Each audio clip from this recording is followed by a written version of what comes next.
Subscribe करें और bell दबाएं ताकि कोई खबर रह न जाए।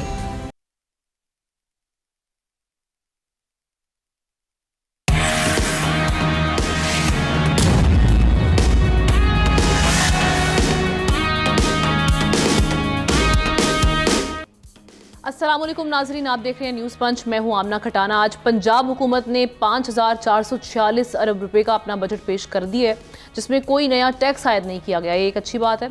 बजट तकरीर में वफाकी वजीर खजाना ने कहा कि आज इस हुकूमत का पहला टैक्स फ्री बजट पेश किया जा रहा है। लेकिन इस मौके पर हमने देखा कि ऐवान में अपोजिशन ने शदीद नारेबाजी और शोर शराबा किया। बजट की कॉपियाँ भी फाड़ी गई, यानी एक हस्बे मामूल हमने रिवायत जो पिछले कई सालों से हमने देखी है वही कायम रही।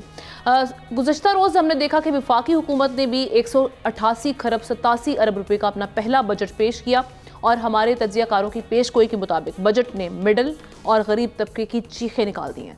आज पोस्ट बजट ब्रीफिंग के दौरान चेयरमैन FBR मोहम्मद ज़ुबैर का कहना था कि तनख्वाहदार तबके पर 75 अरब रुपए का टैक्स बोझ होगा। यहाँ काबिल तवज्जो बात यह है कि तनख्वाहदार से मुराद लाखों कमाने वाले नहीं, बल्कि 50,000 से कमाने वाले हर शख्स को अब टैक्स देना पड़ेगा। वज़ीर ख़जाना ने तनख्वाहदार तबके पर टैक्सों में इजाफे पर एतराज़ मुस्तरद भी कर दिया। आज जब हमने देखा कि न्यूज़ कॉन्फ्रेंस में सहाफ़ियों ने इससे मुतालिक एहतजाज भी किया। दूसरी जानिब अपोजिशन ने बजट को ज़हर कातिल का नाम दिया है, तो हुकूमती इत्तेहादियों को भी बजट पर शदीद तहफ़्फ़ुज़ात हैं। अपने तज्ज़ियाकारों से जानने की कोशिश करते हैं कि पेट्रोलियम मसनूआत के अलावा जो गाड़ियाँ हैं, मोबाइल फ़ोन समेत दीगर शोबों में इजाफी टैक्सेस अब आम शहरी की जेब को किस तरह से मुतासर करने जा रहे हैं, कितने मुश्किल हालात बनने जा रहे हैं। ये सारी सिचुएशन, इस पर हम डिस्कशन का आगाज़ करते हैं। मैं पैनलिस्ट का तारुफ करवा देती हूँ। नज़ीर लगारी साहब हमारे साथ कराची स्टूडियोज़ में हैं। एहतशामुल हक साहब इस्लामाबाद स्टूडियो से हमें ज्वाइन कर रहे हैं। असद निज़ामी लाहौर स्टूडियो से, ज़ाहिर शाह शराजी वीडियो लिंक के ज़रिए हमारा साथ दे रहे हैं पेशावर से। आप तमाम का बेहद शुक्रिया। आगाज़ करते हैं लगारी साहब, आपकी जानिब सबसे पहले मैं आ रही हूँ।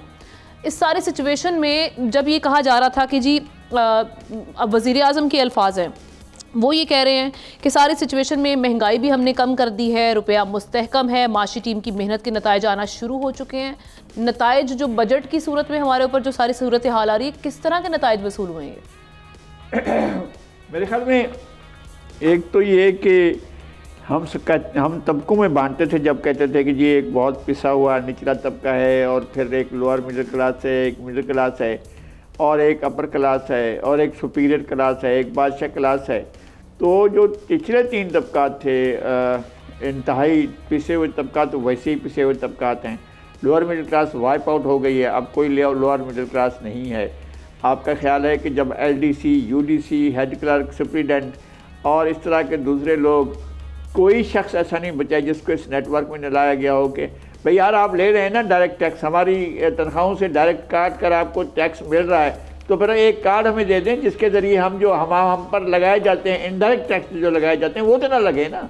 आप कैसे ये करते हैं कि एक एक चीज़ पर टैक्स देते हैं, एक एक नवाले पर, पानी के घूंट पर, दूध की एक बच्चे के लिए ली गई एक बोतल के ऊपर टैक्स देते हैं। कोई ऐसी चीज़ नहीं, आपने सैकड़ों अशिया, हज़ारों अशिया ऐसी शामिल कर दी हैं जिन पर टैक्स है। फिर आप GST लेते हैं, फिर आप हर चीज़, भाई ये किस लिए है? ये सब कुछ भी लेते हैं और उसके बाद आप तनख्वाहों से भी आप टैक्स लेकर काट लेते हैं और ये भी कह रहा है। ये तो कमाल हो गया है मेरे ख्याल में।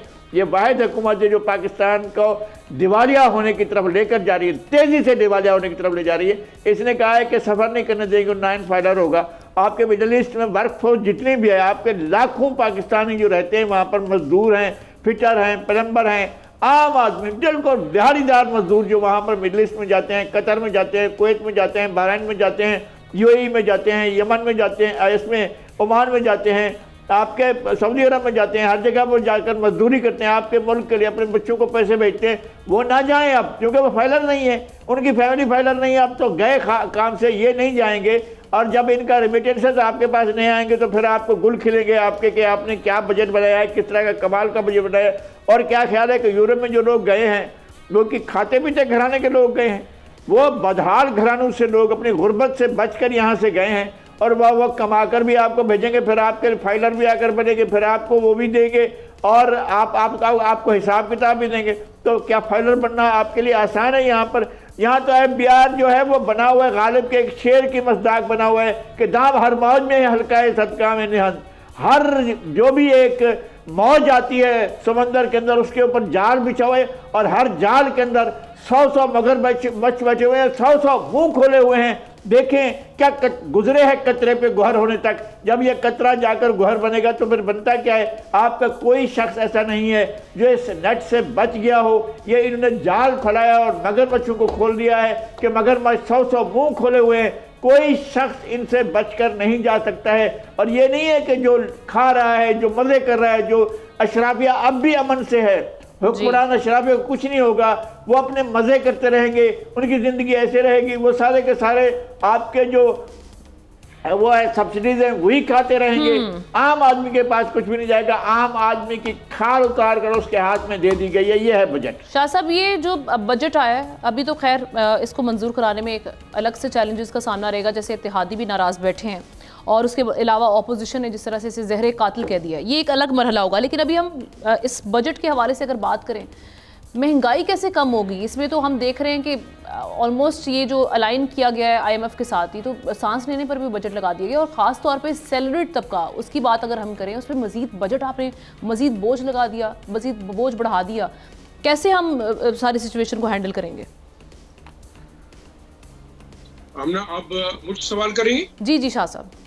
अच्छा, देखिए, इसमें मेरे ख्याल में एक बात तो बिल्कुल वाज़ेह है कि अभी आईएमएफ का जो रिएक्शन आएगा वो बड़ा इंपॉर्टेंट है और इसको हम पहले ही मान चुके हैं कि यह आईएमएफ ओरिएंटेड बजट है और हम जाहिर बात है कि शायद हो सकता है उसकी इंडोर्समेंट भी आज जिस तरीके से टैक्सेस की बात की जा रही है। वैसे तो ओवरऑल देखें तो आज 3400 जो है पॉइंट्स जो है आपका पाकिस्तान स्टॉक एक्सचेंज एक दिन में ऊपर गया है और कराची स्टॉक एक्सचेंज के अंदर भी मेरे ख्याल 3.75% की इंक्रीज मेरे ख्याल में बड़ा पॉजिटिवली जो हमारा कारोबारी तबका है उसको ले रहा है। लेकिन देखना ये होगा कि आईएमएफ का जो स्टांस आएगा इस बजट के हवाले से, क्या वाकई नॉन फाइलर्स के खिलाफ मजीद बेल्ट टाइटनिंग होगी, क्या रियल एस्टेट के ऊपर वाकई टैक्सेस मजीद लगेंगे, ये एक बड़ा आम सवाल है। और मेरे ख्याल में देखा जाए तो पाकिस्तान की जो गवर्नमेंट का बजट।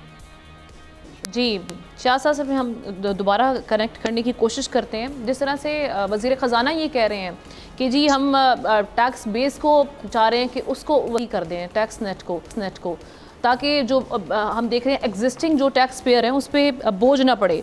जी शाह साहब, आप इस हवाले से बात कर रहे थे। देखिए, एग्जिस्टिंग टैक्स पेयर कौन है? एग्जिस्टिंग टैक्स पेयर वो है जो कि रजिस्टर्ड है।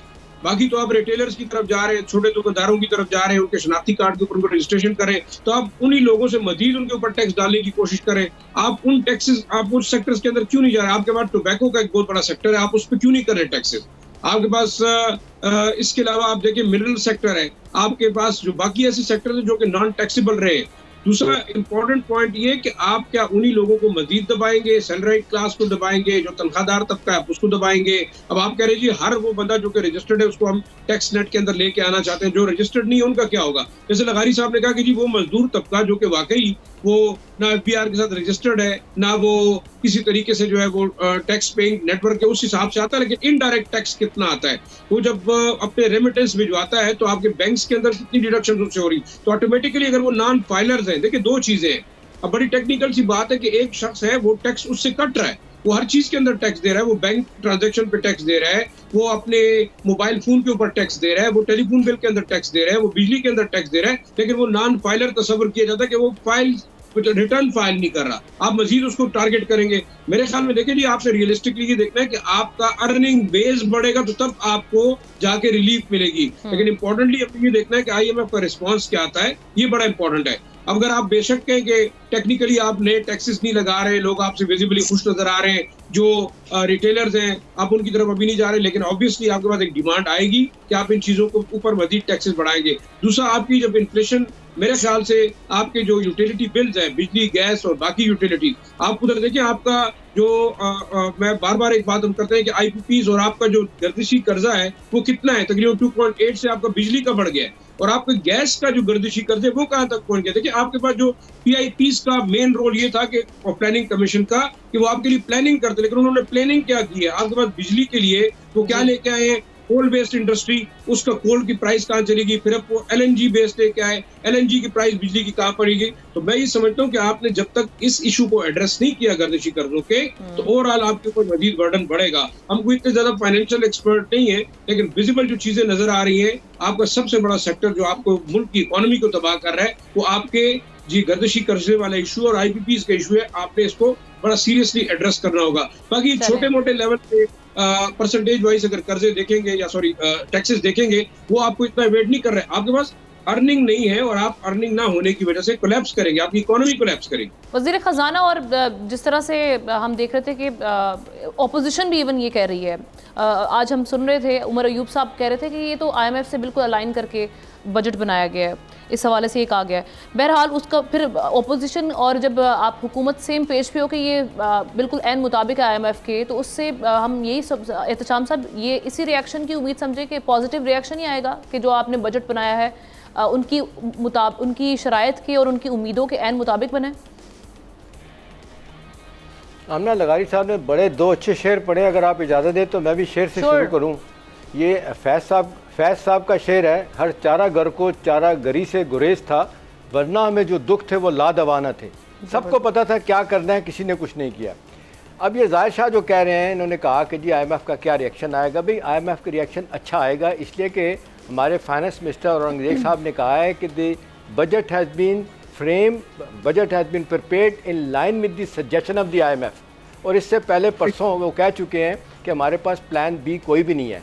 तो प्लान A में यही था कि जो IMF ने कहना है वही पूरा करना है। अब दो चीज़ें हैं बड़ी वाज़ेह तौर पे आमना कंट्रडिक्शन के तौर पे सामने आई हैं, ये बजट के हवाले से और सैलरीड क्लास के हवाले से। कल मेयर बुखारी के प्रोग्राम में मैं आज देख रहा था दिन में रिपीट में, तो औरंगजेब साहब जो हमारे फाइनेंस मिनिस्टर हैं जी वो उन्होंने रिपीटेडली कहा कि जी लोगों को गलत फहमी है कि जी कोई टैक्स जो है ना हम सैलरी क्लास पे नहीं लगा रहे। आज उनसे सवाल पूछा गया तो वो झुला के भुना के उन्होंने जवाब दिया कि जी सारे सेगमेंट ऑफ सोसाइटी टैक्स देंगे, और ये उन्होंने कहा किसी सूरत में वापस नहीं होगा। अब अखबार नवीसों ने एहतजाज नहीं किया। तो अब ये तय होगी बात कि 40 रियायत नहीं 40% टैक्स इन्होंने इस दफ़ा लगाया है और बहुत बढ़ा के लगाया है। एक दूसरी बात है मसला ये ना सरकारी इदारों में अगर हम देखें वहाँ पे तनख्वाहों में इजाफा हुआ है। यहाँ पे अगर हम देखें प्राइवेट सेक्टर के लोग जो ऑलरेडी टैक्स ठीक ठाक हैवी अमाउंट पे कर रहे हैं, उनकी सैलरी इनकम में तो इजाफा ये यकीनी नहीं है, लेकिन टैक्स में इजाफा ये यकीनी है।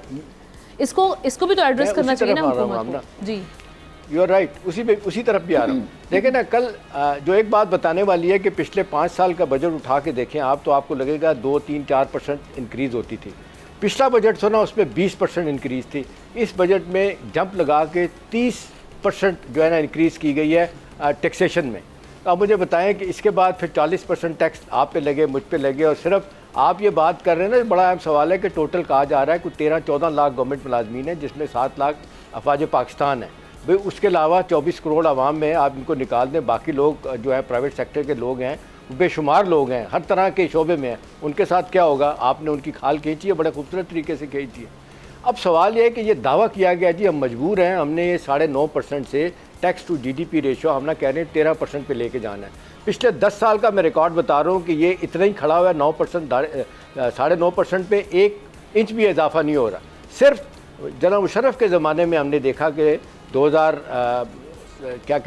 में और 3 में ये 600 अरब से 1100 अरब रुपया हमारा टैक्स रेवेन्यू इकट्ठा हुआ था, वो था, उसके बाद नहीं हुआ। अब दूसरी बात है जो उन्होंने लोग कह रहे हैं कि जी जब सवाल पूछा गया उनसे कि जी इतना कुछ टैक्स लगाने के बाद आप समझते हैं कि मिनी बजट आएगा, इस पर भी गुस्से का हमने इजहार किया। उन्होंने कहा कि इसके बारे में मैं नहीं कह सकता।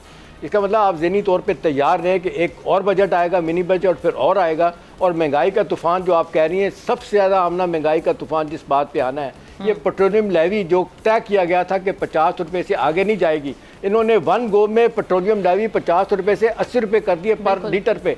उसके बाद हर चीज़ आसमान पे जाएगी। महंगाई लेकिन इस पे भी वज़ीर ख़जाना कह रहे थे कि ग्लोबल जो हमारी फ्यूल प्राइसेस होंगी उसको देखते हुए इसको भी देखा जाएगा। लेकिन हम ना ये हमेशा हम कहते हैं, आप देख लें जब इंटरनेशनल प्राइसेस बढ़ती हैं बैनुल-अक़वामी मार्केट में, तो वो जिस अंदाज से बढ़ती है उस हिसाब से हम उसको बढ़ा देते हैं। जब वो कम होती हैं तो फिर कम नहीं करते उस हिसाब से। तो ये और उसका आम आदमी को फ़ायदा भी शिफ्ट नहीं हो पाता उस तरह से। एग्जैक्टली ये बात आपकी बिल्कुल ठीक नहीं हो सकता जी। अच्छा, अब सवाल ये है कि आपका जो टोटल तकरीबन 19 ट्रिलियन का जो आपका बजट है, उसमें 9 ट्रिलियन के जो है ना आपका खसारा है। ये हाईएस्ट बजट है आपके खसारे का, इसको कैसे पूरा करेंगे? सारा IMF और बाकी लोगों से पैसे पूरे करके लेना है, ठीक है ना। लिहाजा आपके पास कुशन ही नहीं है कि आप अपने तौर पे कुछ करेंगे। सारी इसकी सारी शराइत IMF की मानी जाएंगी। और आज उन्होंने ये भी कह दिया है कि जी जुलाई में हमारा एग्रीमेंट फाइनल हो जाएगा, हम ये लॉन्गर टर्म का कुछ 6 से 8 बिलियन डॉलर का जो लोन चाह रहे हैं वो हमें मिल जाएगा।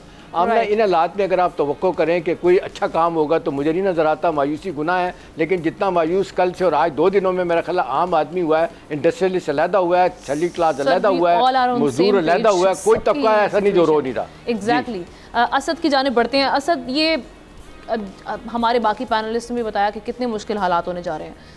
एक आम आदमी चूँकि बजट से उम्मीदें लगाकर बैठा था, पिछले 2 सालों में जो हमारी महंगाई से चीखें निकल गई, लेकिन वज़ीर आज़म साहब की स्टेटमेंट बिल्कुल मुख्तलिफ। वो ये कह रहे हैं महंगाई भी कम हो गई, रुपया मुस्तहकम हो रहा है, और उनकी मुआशी टीम को वो कह रहे हैं जी उनकी मेहनत की वजह से ये नताइज आना शुरू हुए हैं।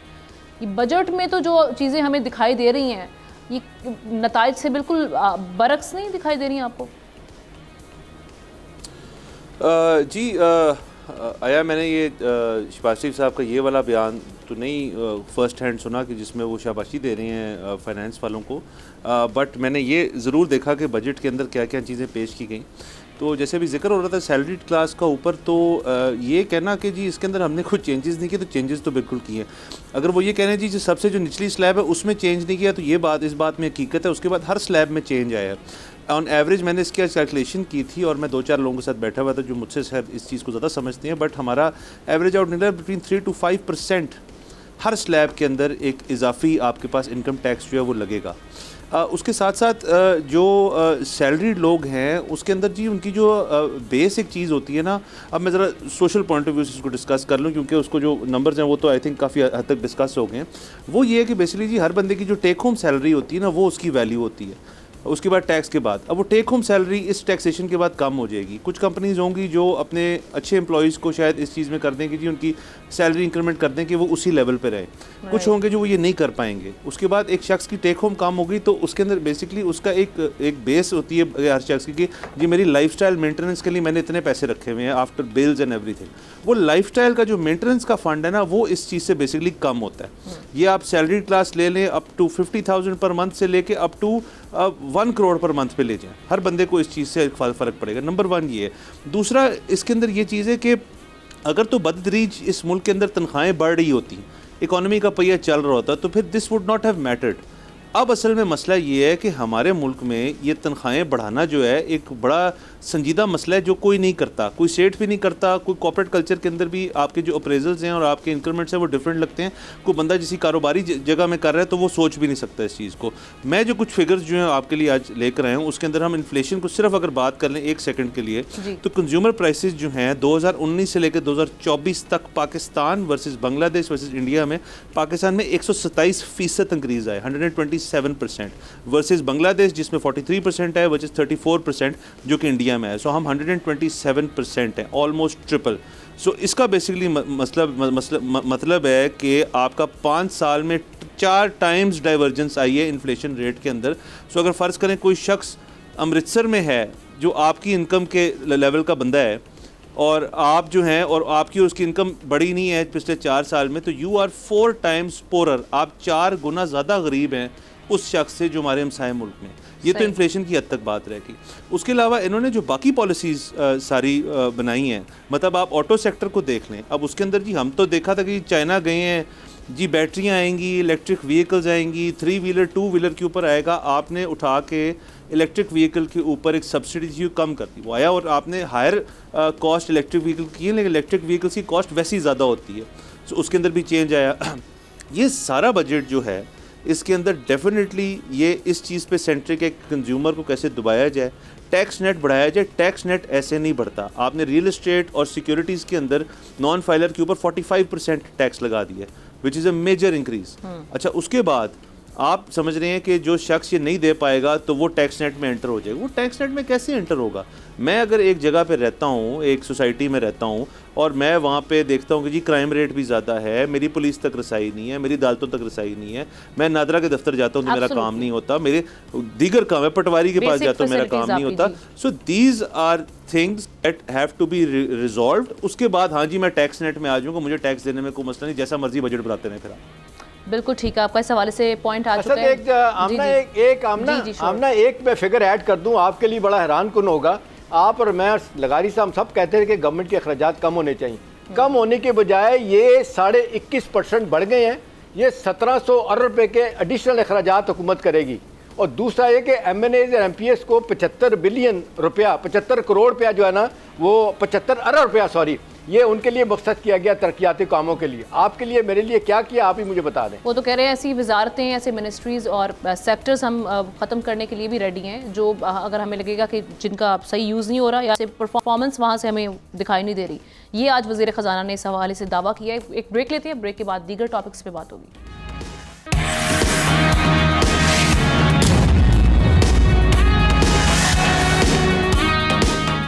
Welcome back once again. हुकूमत को सिर्फ अपोजिशन ही नहीं, उनके अपने इत्तेहादी भी इस वक्त टफ टाइम दे रहे हैं। एक तरफ पाकिस्तान पीपल्स पार्टी ने बजट समेत दीगर मामलात पर शदीद तहफ़्फ़ुज़ात का इजहार कर दिया है।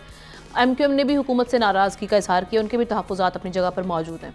इस हवाले से आज हमने देखा कि पीपल्स पार्टी हुकूमत मुज़ाकरात हुए मगर डेडलॉक ताहाल बरकरार है। ये सिचुएशन क्या बनती है, इस पर भी बात करेंगे।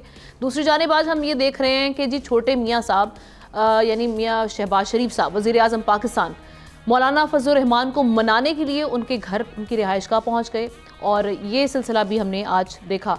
मुलाकात एक ऐसे वक्त में हुई है जब बानी PTI की महमूद खान अचकज़ई को सियासी जमातों से मुज़ाकरात की इजाज़त देने की खबरें भी ज़ेरे गर्दिश हैं। अब ये सारी सिचुएशन क्या बनती है, डिस्कशन का आगाज़ करते हैं। एहतशाम साहब, सबसे पहले हम ये डिस्कस कर लेते हैं। आज जिस तरह से मियाँ साहब घर चल कर आ गए हैं मौलाना साहब के पास, तो कितना अब आप समझ रहे हैं कि वक्त लगेगा उनको राम करने में, उनको मनाने में, और डील ब्रेकर क्या हो सकता है? मौलाना साहब किस चीज़ पर आमादा हो सकते हैं?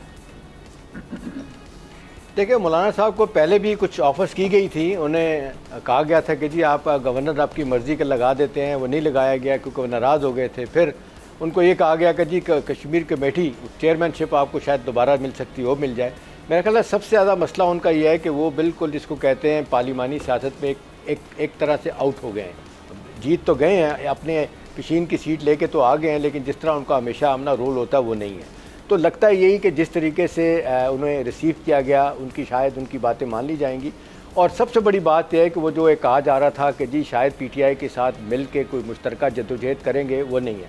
अभी आप देखते हैं MQ अपने JUI ने क्या कहते हैं बलूचिस्तान की कुछ पार्टियों के साथ मिलकर अलहदा एहतजाज करने का फ़ैसला किया है इस हुकूमत के ख़िलाफ़, इंतखाबात के ख़िलाफ़। वो PTI के साथ नहीं मिले, तो वो एक मैसेजिंग यही कर रहे हैं कि मैं उस तरफ नहीं जा रहा, मुझे रोक लें, और जाएँ नहीं करेंगे तो मैं आपके साथ फिर बिल्कुल अलहदा हो जाऊँगा। लेकिन उससे बड़ी आमना, मैं आपको एक बड़ी खबर देना चाहता हूँ अपने प्रोग्राम में। ये जो पीपल्स पार्टी का मसला क्या हुआ, देखिए पीपल्स पार्टी की जो मुझे अंदर की इतलात मिली है कि 7 डिमांड थी जो पूरी नहीं की गई, उनमें से 4 मैं आपको बता देता हूँ। उन्होंने कहा कि जी हमसे वादा किया गया था कि ये जनूबी पंजाब के 12 अजला में, ख़ास तौर पे मुल्तान और रहीमयार खां में, लगारी साहब के इलाके से, कि यहाँ पे जो आप लगाए जाएंगे क्या कहते हैं DPOs और DCOs, वो आप हमारी मुशावरत के साथ लगाएंगे और हमारे लोगों को अकोमोडेट करेंगे। और हमसे वादा किया गया था, वो पूरा नहीं हुआ, लिहाजा हम बजट में ना शिरकत कर रहे हैं, ना इसको अप्रूव करने की हम आपको कोई वो जिसको कहते हैं इंश्योरेंस दे रहे हैं। फिर उन्होंने कहा कि जी तय किया गया था कि चारों सूबों के तरक्याती बजट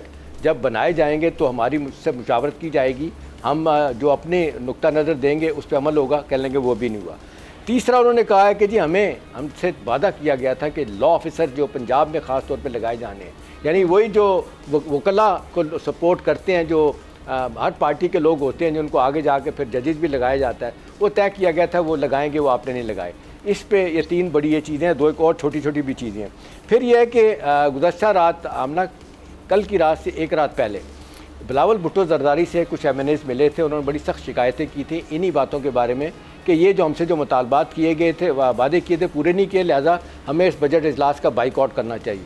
उन्होंने जरदारी साहब को सीधा भेज दिया उनके पास, जरदारी साहब के पास, क्योंकि बिलावल भुट्टो बड़ी हार्ड लाइन ले रहे हैं। जरदारी साहब के भेजा और उनको कहा गया आमना कि आप ये हुकूमत नहीं मानेगी, आप पिंडी वालों से बात करें, अब जब तक हमारी बात नहीं मानी जाएगी हम इसमें शिरकत नहीं करेंगे। तो ये एक बड़ा वो सीरियस नुक्ता है जिस पे मामला ख़राब हो गया। अब कल की मीटिंग के बाद अगली मीटिंग फिर तय की जा रही है। यूसुफ रज़ा गिलानी जो है ना मीटिंग को आगे लेके चलेंगे, नवीद कमर शहरी रहमान होगी, उधर से कहा जा रहा है कि जी या सादिक, इसहाक डार और कुछ और लोग मिलेंगे और पीपल्स पार्टी को मनाने की कोशिश की जाएगी। अब देखना ये है कि पीपल्स पार्टी किस हद तक मानती है। अंदर से जो इतलात आ रही है कि हुकूमत मजबूर है वो डेफिनेटली कहीं ना कहीं कंसीड करेगी, बड़ी बातें उनकी मान ली जाएगी, ताकि सर, अगर ज़ाहिर है बजट अभी अप्रूव मौका नहीं भी है होता आमना पीपल्स पार्टी के साथ तो उनकी मुश्किल हो जाएगा। जी हाँ, फिर मुश्किलात हो जाएंगी। वैसे एक सिग्नल मैसेज बहुत बुरा गया है कि एक बड़ी पार्टी जो है ना वो इस वक्त बजट के मौके पे जो इनकी इत्तेहादी है वो बजट के ऊपर वो साथ नहीं शामिल इनके खड़ी। बिल्कुल सही है। असद, आपकी जानिब बातें हैं, ये किस हद तक आप समझ रहे हैं कि ये जो मामलात हैं ये बजट कि चलो टाइमिंग एक ऐसी है, इसमें हुकूमत बनाने में कामयाब हो जाएगी, या आपको लग रहा है कि आने वाले दिन हुकूमत के लिए मज़ीद मुश्किल है, क्योंकि MQM ने भी कहीं ना कहीं नाराज़गी का इजहार किया है? देखिए जी, मुझे उस तरह से याद नहीं पड़ता कि कब इस मुल्क में बजट ना पास हुआ हो। चले मैं इसके अंदर इजाफा कर देता हूँ जुमले में कि मुझे ये नहीं याद कि इस मुल्क में बजट कब ना पास हुआ हो जब बजट जो हैं, जो स्टेक होल्डर्स खुद हैं, वो ख़ुद उसके अंदर कंप्लीट 100% स्टेक होल्डर्स ना हो। इसके अंदर जैसे बाकी सब पैनलिस्ट ने जिक्र किया है कि IMF की भी बहुत मुदाखलत नज़र आती है, उसके अलावा और भी लोग हैं जो इसके अंदर they are stakeholders in this budget. So budget तो पास हो जाएगा। ये बात कतई नज़र के MQM जो कुछ कह रही है, PTI कुछ कह रही है और बाकी लोग कुछ और कह रहे हैं, वो अपोजिशन है, एक हद तक उनका काम है ये कहना जी कि आपका बजट हमें पसंद नहीं है या फलानी चीज़ नहीं पसंद है, ये ठीक है, लेकिन माजी में ही होता है बजट पास होगा। कौन सा ये इस साल का पहला बजट है, इसके बाद एक रिवाइज्ड बजट आ जाएगा, इसके बाद एक मिनी बजट आ जाएगा। बात जो है वो ये है नहीं, ये एक सियासी नुक्ता जो है, जो शादी में फूफियाँ नाराज़ हो जाती हैं लेकिन शादी फिर भी हो जाती है, फूफी आए ना जी बिल्कुल, जी बिल्कुल बिल्कुल, ये आपने बिल्कुल सही एनालॉजी ड्रॉ की, ये वही पुप्पी वाला साहब है, नंबर 1। और सेकेंडली आप देखें कि इस बजट के अंदर सारे जो हैं, तमाम लोग जो हैं अपने आप को शाबाशियाँ दे रहे हैं, लेकिन मुझे बताएं कि गवर्नमेंट को प्रोटेक्शन कैसे मिल सकती है जब बिल्कुल क्लियर फिगर्स हैं कि नेशनल असेंबली का बजट जो है 140% इंक्रीज़ हुआ और सेनेट का बजट जो है वो 250% इंक्रीज़ हुआ। अब इन दोनों फिगर्स को आप रिफ्यूट नहीं कर सकते, नंबर्स डोंट लाई, नंबर्स के अंदर आप छुप नहीं सकते उनके पीछे। आप सियासी बयानात जो हैं, ट्विटर स्पेसेस और बाकी चीज़ों के अंदर ना आप बिल्कुल छुप सकते हैं, बड़े मज़े से छुप सकते हैं, और छुप रहे हैं लोग, इसके अंदर आप छुप नहीं सकते। सो फाइनेंस मिनिस्टर साहब को भी इन सारी चीज़ों के वो जवाब दें, और बाकी लोग बाकी सियासी जो सूरत हाल है उसके अंदर मेरे ख्याल में पीपल्स पार्टी का जो अब ये एक मुस्तकिल रोल हो गया है। अब आपको याद होगा जैसे पंजाब में डेफेमेशन लॉ जो है उसके अंदर भी उन्होंने कहा जी हमें तो पता ही नहीं था, हमसे मुशावरत नहीं की, हमें कोई चीज़ नहीं पता थी, इसलिए हम तो आए नहीं उस दिन, फलाना फलाना फलाना। इसके अंदर भी उनका मोर और लेस सेम बयान है। सो पीपल्स पार्टी जो है उनको इवेंचुअली किसी न किसी तरफ आना पड़ेगा। ये जो हाइड बिहाइंड द वॉल वाली कहानी है ना जी कि हमें तो पता ही नहीं था, हमें किसी ने बताया नहीं, ये एक हद तक हो सकती है। वो तो चले एक पंजाब गवर्नमेंट की हद तक का ऑर्डिनेंस था या डेफेमेशन का बिल था, ये पूरे मुल्क का बजट है। इसके अंदर अगर तो आप एक इत्तेहादी हुकूमत के अंदर हैं तो you should put your piece in the pie. आपको थोड़ा सा इसके अंदर आपको रहना पड़ेगा उसके अंदर, या तो बिल्कुल आप अलहदगी का इजहार कर दें और फिर आप जाके अपोजिशन के साथ मिल जाएं या किसी और सियासी जमात के साथ मिल जाएं। अगर तो आप उसके अंदर हैं और आपने वजारतें नहीं ली हुई तो, लेकिन आपने गवर्नरशिप्स तो ली हुई हैं, आपने प्रेसिडेंसी तो ली हुई है, आपने सेनेट चेयरमैनशिप तो ली हुई है, तो आपका स्टेक बनता है इसके अंदर, and you should be a part of it. और इसी के अंदर जब मुशावरत होती है, 4 लोग मिलते हैं तो नतीजा नहीं निकलता, जब 8 लोग मिलते हैं तो कभी कभी नतीजा निकल आता है। सो ये अपने हाथ साफ करना कि जी हमें तो किसी ने बताया नहीं था, ये पीपल्स पार्टी की हद तक आई डिसएग्री विद दैट। और बाकी बजट की तो हमने पिछली अभी ब्रेक से पहले डिस्कशन काफ़ी हद तक कर ली है, लेकिन ये कहना कि जी ये हुकूमत जो है वो अपनी बेल्ट टाइटनिंग कर रही है, बेल्ट टाइटनिंग सिर्फ जी अवाम की हो रही है। गवर्नमेंट कोई बेल्ट टाइटनिंग के ना मूड में है, ना करना चाहता है, ना कभी था। ये गवर्नमेंट माजी गवर्नमेंट से कोई इसमें फ़र्क नहीं है। वो अपनी ब्यूरोक्रेट्स जो हैं, उनके जो पैकेजेस हैं और उनकी जो ये लेविश लाइफस्टाइल्स हैं, वो कुछ चेंज नहीं होना जब तक वो बंदा आके करेगा नहीं। ठीक है शाह साहब, लेकिन कुछ ना कुछ सिचुएशन तो ऐसी बनी है, क्योंकि ज़ाहिर है एक बजट पास कराने में थोड़ी मुश्किलात का सामना भी है, इत्तेहादी नाराज़ होकर बैठ गए हैं और ये मामला काफ़ी संजीदा भी लग रहा है। पहले मौलाना साहब को संजीदा नहीं ले रही थी ये गवर्नमेंट, अब वज़ीर आज़म साहब खुद चल कर गए हैं, तो डेफिनेटली वो कुछ ना कुछ डील बनाने में संजीदा दिखाई दे रहे हैं। तो आप क्या समझते हैं कि किस बात पर आमादा हो सकते हैं और आने वाले दिन किस तरह के देख रहे हैं आप इस सियासत में? देखिए, मेरे ख्याल में मौलाना साहब के पास रजामंदी का सिर्फ एक ही जरिया है कि वो PDM के सरबराह थे और उनको पाकिस्तान का सदर बनाना चाहिए। मेरे ख्याल में इससे कम मौलाना साहब शायद उनके पास कोई ऑप्शन है नहीं। गवर्नरी भी उन्हें कर ली, कश्मीर कमेटी की चेयरमैनशिप भी कर ली, बाकी अब यही हो सकता है या तो मियाँ साहब अपनी सीट ऑफर कर दे कि हम आपको वज़ीर आज़म बना देते हैं या आपको सदर बना देते हैं। मैं नहीं समझता कि मौलाना साहब इससे कम पे किसी चीज़ पे राजी होंगे, क्योंकि मिनिस्ट्रियाँ और ये तमाम चीज़ें शायद अब उनके बाकी स्ट्रक्चर को भी खराब करेंगी, उनकी पार्टी को मजीद जो है नुकसान पहुंचाएंगी। तो मेरे ख्याल में एक सिंबॉलिक सी चीज़, और शायद वो गए हों कि जी बजट में जो है सपोर्ट कर दें, बजट को मंजूर कराने में मदद कर दें। दूसरा, आपने बजट की बात की, बड़ी दिलचस्प बात है। मेरे ख्याल में आज तक, जैसे असद ने कहा, मैं उनसे इत्तेफाक करूंगा कि पाकिस्तान की तारीख में कभी ऐसा हुआ ही नहीं है कि बजट मंजूर ना हुआ जी। और बजट मंजूर नहीं होगा। इस वक्त जो भावता हो रहा है ना, देखिए इसमें कट मोशंस आएंगी, फिर जो है ये लोग कट मोशन विड्रा करेंगे, फिर आपस में हंसेंगे खेलेंगे, फिर गपशप लगाएंगे, फिर कैफेटेरिया में बजट में होगा क्या, अपोजिशन पार्टी अपने हिस्से के हिसाब से जो है चीजें डाल के वो वसूल करेंगी। जाहिर बात है कि पीपल्स पार्टी कैसे इस सर तमाम लेकिन कुछ ना कुछ लेने देने वाली एक फजा बन जाती है ना इस ऐसी सिचुएशन में। मैं आपको मिसाल दे रहा हूँ, ये बताएं केपी का बजट पास हो गया कि नहीं हुआ? वो तमाम opposition जो कि शायद एक दूसरे का गला काटने के लिए तैयार थे, मियां साहब की पार्टी जो है पीटीआई वालों से बात नहीं करना चाह रही थी और ये उनसे नहीं करना चाह रहे थे, लेकिन केपी का बजट पास हो गया। वजह क्या है कि 200% एमपीएस की मरात में इजाफा हुआ और स्पीकर की मरात में इजाफा हुआ, अपोजिशन लीडर की मरात में इजाफा हुआ, एमपीएस के जो है वो हाउस रेंट्स में इजाफा हुआ, उनकी गाड़ियों की रिपेयर और उनके घरों की रिपेयर के कॉस्ट में इजाफा हुआ। और क्या हुआ उसके बदले आपने अवाम को क्या दिया? 10% पेंशन में इंक्रीज और 15% जो है वो उनकी तनख्वाह में इंक्रीज। देखिए इंपॉर्टेंट चीज क्या है, मेरे ख्याल में ये अशराफिया जिस तरीके से आपकी पार्लियामेंट्स में बैठ के लोगों को बेवकूफ बना रहे हैं और हम भी खुश हो रहे होते हैं, मेरे ख्याल में देखिए बात वही है कि ना तो ये वाकई अवाम के नुमाइंदे हैं, ना ये अवाम के रिप्रेजेंटेटिव है, ये है पॉलिटिकल इन्वेस्टर्स। इन्होंने पाकिस्तान सियासी इंडस्ट्री के अंदर इन्वेस्टमेंट की है।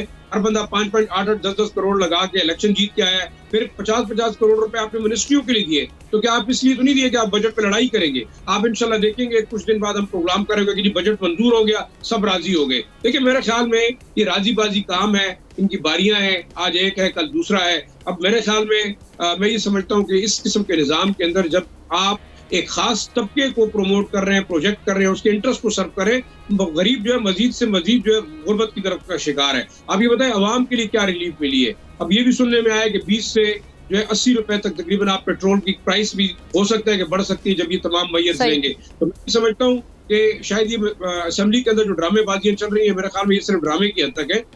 किसी भी सूरत में ना तो ये बजट रुकेगा, ना ये पार्टियां आपस में लड़ेंगी। जब भी फायदा और खाने पीने की बात आएगी मिलजुल के खाएंगे और अवाम जो है वो तमाम जोर जो है वो भुगतेंगे इनके तमाम अयाशियों के रिजल्ट मिलजुल कर रहेंगे, वो फिर हंसी खुशी वो वाला एंड हो जाएगा हैप्पी एंडिंग वाला। लगारे साहब ये सारी सिचुएशन में ये पीपी नून लीग इस बार जो झगड़ा हो रहा है, कई लोग इस हवाले से बहस भी कर रहे हैं कि जी वक्ती है। इसी तरह से हम कई और भी नाक़दीन को सुन रहे हैं, वो कह रहे हैं जी मामला अंदर ही अंदर कई ख़राब किस्म के मामला चल रहे हैं, लड़ाई बढ़ चुकी हुई है। ये किस हद तक देख रहे हैं आने वाले दिन असरात क्या होंगे? पहली बात यह है कि मेरे दोस्त चूँकि सब इस बात में ऑप्टिमिस्टिक हैं कि बजट पास हो जाएगा, तो मैं इसके ख़िलाफ़ नहीं जाऊँगा। लेकिन मुझे ये लगता है, एक बात तो मैं कह देता हूँ कि ये हुकूमत अगर इस साल नहीं जाती तो अगले साल चली जाएगी। अच्छा, मतलब ये कोई उसका नहीं है कि हम लिख लें इस बात को कि जनाब इस तरह से ये हुकूमत चलाई जा सकती है या इस तरह से ये हुकूमत चलेगी नहीं। असल में हमें अपनी बहुत सी चीज़ों को रिविज़िट करना है, जिन चीज़ों को देखना है वो हम नहीं देख पा रहे हैं। मेरी अपनी कोताह बीनी, कोताह फहमी भी मुझे खुद समझने में वो करती है, मसाइल पैदा करती है। मुझे ये पता है कि मौलाना फजलुर रहमान क्यों गए हैं। मौलाना फजलुर रहमान का सबसे बड़ा गढ़ जो हमेशा रहा है, जहाँ 1970 के इलेक्शन में जुल्फ़िकार अली भुट्टो को शिकस्त हुई थी, वो डरा इस्माइल खान था। डरा इस्माइल खान एक दफ़ा नहीं कई बार इनके हाथ से छिना, और जब पहली दफ़ा इनको बड़ा झटका लगा था जब 2008 में फैसल करीम कुंडी ने इनको शिकस्त दी थी और वो डिप्टी स्पीकर बने थे कौमी असम्बली के। फिर इसके बाद इनको लगातार झटके अब पड़े हैं कई पिछले 2 इलेक्शंस में कि जब ये हारे हैं अली अमीन गंडापुर से, और इसके बाद उन्हें ये मालूम हो गया है कि अपने घर के, अपने हलके की, डरा इस्माइल खान की सीट से मैं मुस्तकिल जा चुका हूँ, अब यहाँ पर उनके लिए इम्कानात पैदा नहीं होने। और जो उनको हराने वाले हैं, दोनों के दोनों उम्मीदवार एक गवर्नर बने हुए हैं और एक चीफ मिनिस्टर बने हुए हैं। ऐसी सूरत हाल में मौलाना के लिए कौन सी जगह बाकी है कि मौलाना अपने लिए कोई रास्ता ढूंढे? अब उनके पास चल कर जाना है। अच्छा, उनके लिए लगारी साहब आपकी चीज़ों को समझते हैं, एक इस चीज़ का भी जवाब दे दीजिएगा कि ये मौलाना साहब तो बुनियादी तौर पे तो नाराज़ इनको पीटीआई से होना चाहिए। सारी सीटें हैं पूरे केपी में उनसे आ रहे हैं, एक सीट पशीन से जाके जीते हैं, तो इनको फिर हुकूमत से, फेडरल गवर्नमेंट से क्यों नाराज़गी हो रही है? नहीं, उनके खिलाफ क्यों जदोजहद करना चाह रहे हैं? नहीं, जदोजहद कुछ नहीं करना चाह रहे हैं। ये इनको पता है कि इनकी स्पेस नहीं रही है सियासत से। जो खैबर पख्तूनख्वा की सियासत से ये आउट हो गए हैं ना। असल मसला ये है, इनका पूरे का पूरा खैबर पख्तूनख्वा इनको मिलता था, नौशहरा इनके पास हुआ करता था, जहांगीरा इनके पास हुआ करता था, और उसके अलावा बन्नू इनके पास हुआ करता था, ड्रेसमाइल खान इनके पास हुआ करता था, कोहिस्तान इनके पास हुआ करता था, और सवात के बहुत से इलाके जो इनके ज़ेर असर हुआ करते थे। खैबर पख्तूनख्वा में एक बड़ी तवाज़ुन के तौर पर, एक बड़ी पार्टी के तौर पर हमेशा मौजूद थे, वाइप आउट हो गए हैं, और इन सबको वाइप आउट किया है पीटीआई ने, उनको हटा दिया है। लेकिन अब इनको पीटीआई के साथ भी जाने को शायद पीटीआई के वोटर के दिल के अंदर ये रहम पैदा हो जाए कि मौलाना हमारे पास आ रहे हैं, चल कर आए हैं। अच्छा, वो वोटर कोई ऐसा बड़ा ब्रिलियंट किस्म का इनकलाबी भी नहीं है, वो ज़ाहिर है राइट विंग का जो सेंट्रलाइज किस्म का वो होता है, पॉपुलिस्ट लीडरशिप होता है, फॉलोअर होता है, वो इसी तरह का होता है और इसी तरह से ही वो फैसले करता है। उनका ख्याल है कि शायद हमें इसमें कोई हमदर्दी बन जाएगी कि जनाब हम तो उनके देखें दुख के वक्त थे तो हम उनके साथ चले गए थे, लेकिन ऐसा होने कुछ नहीं जा। एक और चीज़, एहतशाम साहब ने बड़ा मासूमाना सवाल सा किया कि भाई वो इनसे नाराज़ हैं, आपको लगता है वो इनसे नाराज़ हैं, नून लीग से नाराज़ हैं या लीगी नून लीग से और पीपल्स पार्टी से वहाँ से नाराज़ हैं जहाँ उनको लगता है कि हिस्से बांटे गए हैं? ज़ाहिर शाह साहब की मैं वो नहीं करना चाहता था, मैं ज़ाहिर शाह साहब ने जिन चीज़ों को कहा है ये उससे कम तनख्वाह पर राज़ी हो जाएंगे। मैं बता रहा हूँ ना आपको, आप ऑफर तो करें, आप ऑफर ही नहीं कर रहे हैं, आप ऑफर करेंगे, ये हुकूमत जाए ऑफर करे, मौलाना इससे कम पर राजी हो जाएंगे। मौलाना का पीटीआई के पास है क्या? उनकी कुछ एक जुमला में ऐड करना सर, आपने कह रहे जी अगले साल, वैसे मैंने पहले इस हुकूमत के बनने से पहले प्रेडिक्ट किया था कि 18 महीने, तो आप देखते हैं अगले साल में 18 महीनों में अगला साल आता है या नहीं आता। और मंजूर वसान साहब वैसे 3 माह की बात करें मौलाना साहब के बारे में हम ना मौलाना साहब के बारे में ये भी तो यहाँ पे इस्लामाबाद में बातें चल रही हैं कि अल्टीमेटली जिस तरह सब लोग कह रहे हैं मना लिया जाएगा, वरना एक धमकी जो उनकी अपनी जगह बरकरार है कि भाई आप 2019 का धरना दे चुके हैं इस्लामाबाद में, कोई कुछ नहीं कर सका, फिर मुझे आपने माफ़ी तलाफ़ी करके वादे करके उठाया था, मैं वो दोबारा आ सकता हूँ, कम बैक कर सकता हूँ उसी बात पे। एक चीज परेशान करती है हुकूमत को और मेरा ख्याल एस्टैब्लिशमेंट को, कोई चीज मौलाना साहब हमेशा हुकूमत में रहे, किसी को कोई चीज परेशान नहीं करती है। मौलाना जल्द मान जाने वाले हैं। मौलाना ने किससे के साथ जाकर बात की थी?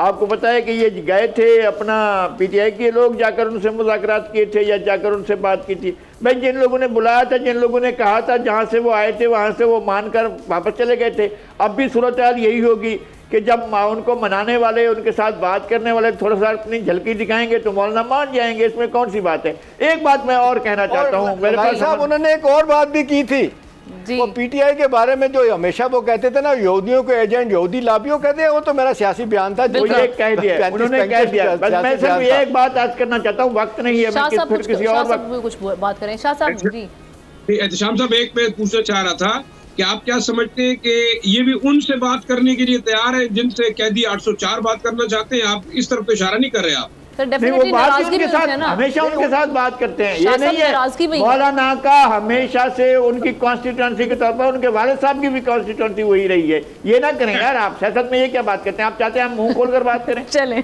ये क्या बात हुई? मौलाना वहाँ से अगर नाराज है तो नाराजगी दूर कर ली जाएगी। मौलाना वहाँ से पूछे बगैर पर वो भी नहीं है, अपना जरा सा भी नहीं हिलते हैं अपनी जगह से। हम इस बारे में बहुत अहम बात करनी थी, वो अगले किसी प्रोग्राम में करूंगा। डिस्कशन आगे बढ़ी तो नाराजगी हमारे प्रोग्राम पर भी आ सकती है। इसके साथ ही प्रोग्राम का वक्त खत्म हुआ जाता है। पैनलिस्ट का मैं शुक्रिया, कल आपकी खिदमत में हाजिर होते हैं। अल्लाह हाफिज़।